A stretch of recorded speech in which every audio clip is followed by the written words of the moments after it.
আজ মৌসুমের সর্বনিম্ন 9.9 ডিগ্রি সেলসিয়াস তাপমাত্রা রেকর্ড করা হয়েছে নওগাঁর বদলগাছিতে। আমরা শীত পরিস্থিতির আরও খবর জানবো। আমাদের সঙ্গে যুক্ত হচ্ছেন সহকর্মী হারুনুর রশিদ চৌধুরী। হারুন, ঠিকই বলেছেন যে আজকে আসলে 9.9 ডিগ্রি সেলসিয়াস তাপমাত্রা এবং এটি এই মৌসুমে দেশের সর্বনিম্ন তাপমাত্রা বলা হচ্ছে আবহাওয়া অফিসের পক্ষ থেকে। আপনি জানেন যে আবহাওয়া অফিসের যে রিডিংগুলো ধরা হয় সেটি আসলে আগের দিনের বিকেলের যে তাপমাত্রা এবং রাত্রিকালীন যে তাপমাত্রা সেটির অ্যাভারেজ করে এটি আসলে সকালবেলা একটা ফলাফল দেওয়া হয়, যার কারণে গতকালকে বিকেল থেকে এবং রাত পর্যন্ত গভীর রাত পর্যন্ত যেই মৃদু বাতাস, কুয়াশা কিংবা ঠান্ডার যে প্রকোপ ছিল প্রচণ্ড, তাতে করে বোঝাই যাচ্ছিল যে আজকে আসলে তাপমাত্রা বেশ খানিকটা নেমে যেতে পারে।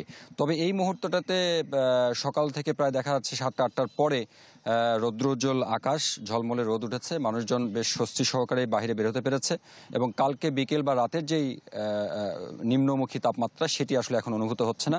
তবে এই সার্বিক তাপমাত্রার যেই নেমে যাচ্ছে দিনের পর দিন, সেটির কারণে আপনি জানেন যে এই মৌসুমের যে ধান কাটা সেটি বেশ জোরে সোরে চলছে। যারা কৃষক, যারা শ্রমিক আছেন তারা বেশ খানিকটা কষ্ট পোয়াতে হচ্ছে, তাদেরকে কষ্ট করে আসলে মূলত এই ধানগুলো ঘরে তুলতে হচ্ছে। পাশাপাশি আপনি জানেন যে সমতলের যারা ক্ষুদ্র জাতিগোষ্ঠীর মানুষ, তারা আসলে একদমই নিম্ন আয়ের মানুষ, বিভিন্ন সময় তারা খেটে খেয়ে আসলে দিনাতিপাত করেন, তাদের জন্য কিন্তু বেশ খানিকটা কষ্ট যাচ্ছে। আমরা হাসপাতালগুলোতে খবর নিয়েছি, এখনো আসলে সেই হারে রোগী ভর্তি না হলেও বা ঠান্ডাজনিত রোগ না হলেও প্রায় বেশিরভাগ ঘরে ঘরেই কিন্তু জ্বর, ঠান্ডা কিংবা কাশি এই ধরনের অসুখ বিসুখগুলো দেখা যাচ্ছে। চিকিৎসকরা বলেছেন যে আসলে এই মৌসুমটাতে অবহেলা করবার কোনো সুযোগ নেই, যেহেতু একদমই শুরুর সময় শরীর আসলে এই তাপমাত্রাকে সয়ে নিতে খানিকটা সময় লাগবে, যার কারণে শিশু এবং বয়স্কদের ক্ষেত্রে বাড়তি কিছু যত্ন কিংবা সতর্কতা অবলম্বন করেই চলার পরামর্শ দেওয়া হয়েছে।